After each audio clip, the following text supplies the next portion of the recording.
On the morning of June 19, 1990, an industrial-strength car bomb ripped through the parking lot of the Hopkinsville Fire Department, taking the life of one of their own. To his community, Thomas Darrell Brashears was a dedicated firefighter and a beloved local who worked tirelessly for his family.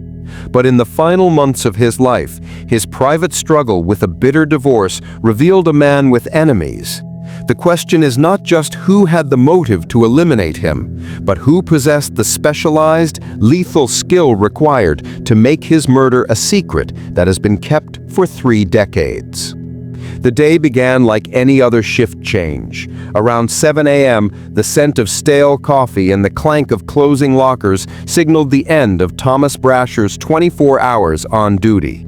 He walked alongside fellow fireman Ronnie Gifford, discussing simple, ordinary plans for the day ahead, a final moment of routine tranquility. As Gifford climbed into his van, Thomas approached his own vehicle. It was a mundane action, yet Ronnie Gifford's crucial testimony would later confirm the ignition never turned. The truck was silent. The killer did not need Thomas to start his car. They only needed him to be there. As Ronnie Gifford pulled his van away, a deafening, percussive boom ripped through the firehouse parking lot. This was not the sound of a fender bender or a faulty engine. It was a powerful, violent shockwave that threw Gifford forward and momentarily stole his hearing. The evidence would later suggest the mechanism used was sophisticated, bypassing the ignition to ensure the target was hit instantly. When the smoke cleared, what remained was the sickening, acrid chemical smell of military-grade explosive, a smell that spoke not of passion or impulse, but of chilling, professional malice. The explosion shattered the firehouse's most sacred bond. These men were trained to run toward fire and violence, but now they were running toward their own colleague, Thomas, who was critically wounded inside the crumpled vehicle. The horrifying paradox of firefighters unable to save one of their own from a targeted explosion created an immediate, crippling emotional wound. It was a brazen act of violence committed on the very ground dedicated to public safety. Thomas Brashears was rushed to Jenny Stewart Medical Center, but the trauma was too severe. He was pronounced dead at 7:10 a.m. The immediate investigation fell to the Hopkinsville Police and the ATF, specifically Agent Ray Wilt. The focus shifted immediately from rescue to reconnaissance. Investigators meticulously searched the blast site for bomb fragments, quickly realizing this was no crude pipe bomb. The explosion had been highly localized, designed to kill the driver without destroying the entire vehicle. A calculated attempt to assassinate Thomas Brashears while preserving the evidence of the device itself. This grim realization pointed to a perpetrator with specialized, professional-grade knowledge, a crucial factor that instantly elevated the case beyond a simple crime of passion. Thomas Brashears was a firefighter, yes, but he was also a self-employed carpet layer, a man described by colleagues as always working. This side job created a separate life outside the firehouse, a network of clients, associates, and even debtors who knew his schedule, his movements, and his finances. This second life, focused on carpets and cash, provided the killer with a window of opportunity and the police with a hidden pool of potential suspects they were forced to investigate. Yet investigators always returned to the most obvious motive, the home. On December 21, 1989, just 5 months before the blast, Rosa Brashears formally filed for divorce. This date establishes a clear timeline of increasing domestic volatility leading up to the murder. The divorce itself was a legal countdown that amplified the tension in Thomas's life, creating a motive that was intensely personal and publicly known. Did the filing of those papers sign not just the end of a marriage, but a death warrant? Immediately following Thomas's death, the divorce case became the most public source of motive. Rosa Brashears' lawyer wasted no time speaking to the press, aggressively highlighting the claims of repeated physical and sexual abuse that Thomas had allegedly inflicted. This strategic move painted Thomas not as the heroic firefighter, but as a dangerous man whose private behavior had created a clear, justifiable enemy. The lawyer's swift statement established a volatile narrative that investigators could not ignore, instantly placing the domestic sphere at the very top of the suspect list. A local news reporter, following up on the story, made a crucial call to Rosa Brashears' home. The reporter did not reach Rosa. A male voice answered, stating politely but firmly that she could not speak. This small, seemingly innocuous detail raised immediate, powerful questions for investigators. Who was this man answering the phone in the home of the primary suspect just hours after the assassination? Was he a family member, a new partner, or perhaps even someone more deeply involved in the plot that required a professional, deadly solution? At the time of his death, Thomas Brashears had left the marital home, retreating to the quiet, protected setting of his parents' home in Cerulean, Kentucky. This provided him with a temporary sanctuary away from the chaos of the divorce. Yet the killer chose to strike not at this secluded home, but at the firehouse, a public place where Thomas was expected to be. This suggests the perpetrator knew his routine, and the bomb's timing was precise, ensuring Thomas was targeted at his most vulnerable moment, the start of his personal day. The post-blast analysis of the scene revealed a chilling technical detail. The vehicle had almost certainly not been started. This key witness testimony confirmed the killer used a sophisticated method, likely a pressure plate, motion sensor, or remote trigger mechanism, rather than a simple ignition wire. This fact is paramount. It rules out the casual bomber and confirms the involvement of a highly skilled individual who could plant the device and activate it on demand or through automated surveillance, reinforcing the professional nature of Thomas Brashears' assassination. To find that professional skill, the investigation did not have to look far.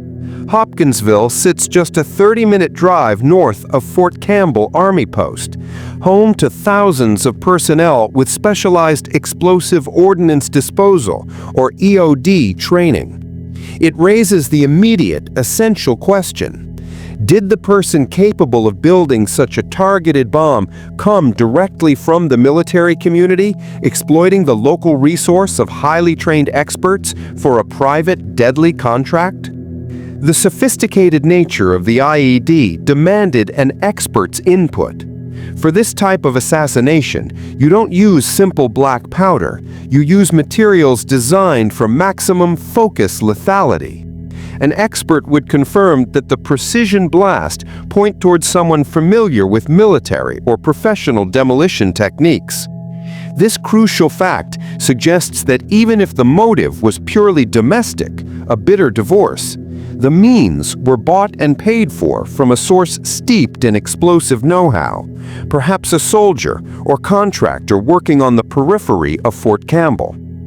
The investigation was now focused on HPD Chief John D. Collins.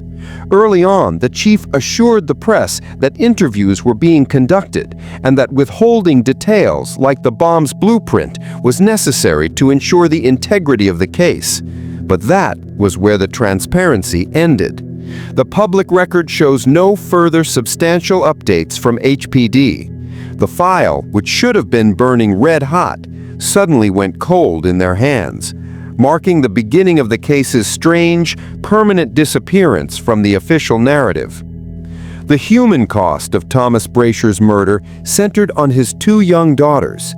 Not only did they lose their father to unspeakable violence, but their future became entangled in the very nature of the crime. Because Thomas was a firefighter, his death carried the potential for line-of-duty death or LODD benefits. Was the investigation's lack of progress somehow tied to ensuring those benefits were secured? In the days immediately following the murder, the local newspapers were full of the story. But the paper trail abruptly stops after the first week. A crime this spectacular, a car bomb assassination in a small town, should have dominated headlines for months, yet the articles suddenly vanish from the archives. This visually striking absence of information creates a narrative void. It suggests the official line, or the political appetite for the case, died, allowing the story of Thomas Brashears to fade into obscurity almost instantly. Perhaps the most damning evidence of institutional failure is the case's subsequent omission from Hopkinsville cold case reports. Decades later, local journalists compiling lists of unresolved murders conspicuously failed to mention Thomas Brashears. Why was a public assassination carried out by a highly professional bomber deemed unworthy of the cold case file? Was the file quietly marked as solved, even though no arrest was ever made? Or was it simply too explosive, too politically damaging to resurface? Thomas Brashears was a member of Cerulean Baptist Church, rooting him firmly in the town's moral and social fabric. His death presented a massive challenge to that community. How do they mourn a firefighter killed in such a brazen fashion while simultaneously grappling with the public allegations of sexual and physical abuse? The church now stood in the shadow of cognitive dissonance. This forced her congregations and community to quietly choose which version of Thomas they believed, and whether anyone had known about his private demons, knowledge that could have saved his life. Years after the murder, public records show that Rosa Brashears spent time in Brevard County, Florida. This brief geographical detour is significant in a case with so many local ties. Did she need a temporary escape from the intense, silent scrutiny of Hopkinsville? Or did this time in Florida suggest a connection that was severed following the murder? This leads us to consider whether the professional hitman was sourced not locally, but through a more distant network, requiring travel and a clean break from the people who commissioned the job. Perhaps the greatest obstacle to solving this case today is the cold hand of time. Two of the most important figures in the initial investigation, Ronnie Gifford, the injured witness who was standing right beside Thomas, and ATF agent Roy Wilt, the federal expert who sifted the shrapnel, are now deceased. Their passing means two crucial sources of primary, first-hand knowledge about the morning, the blast, and the immediate evidence are permanently silenced. The details they carried went with them, deepening the mystery and frustrating any hope for a fresh look at the case. We must return to the extraordinary risk of the crime's location, the firehouse parking lot. Why choose the most public, guarded spot in his routine? The killer knew Thomas would be alone, getting into his personal vehicle and, crucially, fatigued after a full 24-hour shift. Though the risk was high, as proven by Ronnie Gifford's injury, the killer prioritized a guaranteed hit at a predictable time over discretion. It was a strategy of calculated arrogance, demonstrating the killer's utter confidence in both the bomb and their escape. The question of why the police file disappeared leads to the laud courtesy theory. Thomas was killed after his shift, technically off-duty, which may not have met the strict criteria for line-of-duty death benefits. If this were true, an active, publicized murder investigation focused on domestic violence or a secret hit would jeopardize that status. The institutional motive for silence, therefore, may have been tragically benevolent, to protect the inheritance of the daughters. Amidst the official silence, small expressions of grief offer a hint of the town's true feelings. On Thomas Brashears' online memorial, a recurring commenter references school years and explicitly states, "So sorry justice was not served in your murder."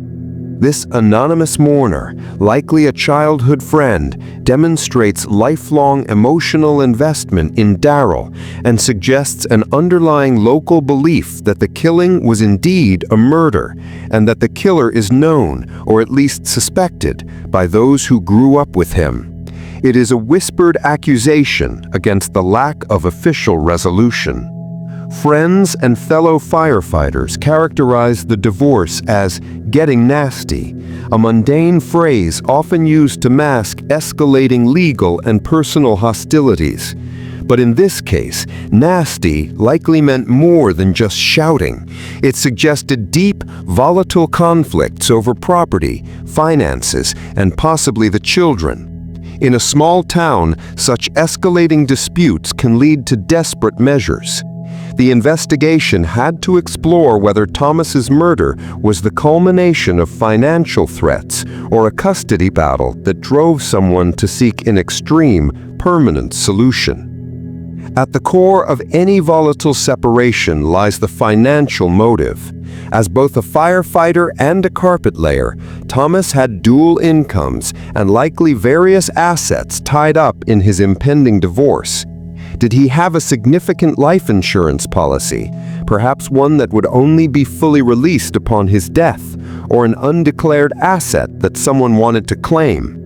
If the murder could be publicly spun as a line-of-duty death, a separate financial stream could have been unlocked, a hidden, deadly incentive that provided the ultimate payoff for a professional hit.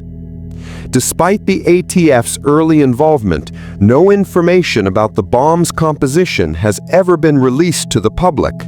After 30 years, this lack of transparency is highly suspicious. If the police and federal agents knew the bomb used was military grade, a fact suggested by the expertise of the planting, they would also know its signature and its potential source. By keeping the bomb blueprint secret, investigators were either protecting a crucial piece of evidence or protecting someone who made the bomb from identification. To eliminate the idea of a one-off killer, investigators needed to search for a pattern. Were there any other bombings in the Hopkinsville area around 1990? Finding similar smaller explosions, a mailbox, a boat, a garage, could reveal the specific amateur signature of a local bomber for hire, linking Thomas Brashears' assassination to a local ring of solution contractors. The absence of such a connection only reinforces the terrifying possibility that this single perfect blast was the work of a highly paid external specialist. Today, Rosa Brashears still lives locally, maintaining some level of connection with her daughters. This provides the most unsettling contemporary visual element for the story. The person at the center of the strongest motive remains a quiet, functioning member of the community. The killer, or the person who ordered the hit, did not flee town. They stayed. This reality, that the secret is not buried far away, but is still breathing and walking through Hopkinsville, underscores the quiet shock of local betrayal that drives this entire narrative. The proximity of Fort Campbell, with its checkered past and sheer size, offers a chilling theory of the killer's recruitment. In 1990, the military base was a vast, porous ecosystem where specialized skills like explosive ordnance disposal could be quietly monetized by individuals operating on the fringes. It posits that the person who built the professional-grade device was a ghost, a soldier or former contractor hired to be a discreet solution provider who took a fee for a lethal act of efficiency, then disappeared back into the anonymous machinery of the army post, making him untraceable by local police. The human memory often clings to the last mundane detail. Ronnie Difford's final exchange with his colleague was simple. "I told Brashears I would talk to him soon." These words carry the tragic weight of normality, illustrating the casual cruelty of a killer who timed the blast down to the minute. The perpetrator's success hinged on this precise timing, making that final, innocent goodbye the true point of no return for Thomas Brashears. Decades later, the Hopkinsville Fire Station remains standing, a silent symbol of duty. The only sound is the quiet, unending question that hangs over the community. Why did local authorities and federal agents allow the case of a professional assassination to simply fade into institutional silence? Was it the threat of exposure, the desire for financial courtesy, or the powerful reach of the specialized killer? The secret of who murdered Thomas Darrell Brashears and why the town let it go is still breathing the Kentucky air.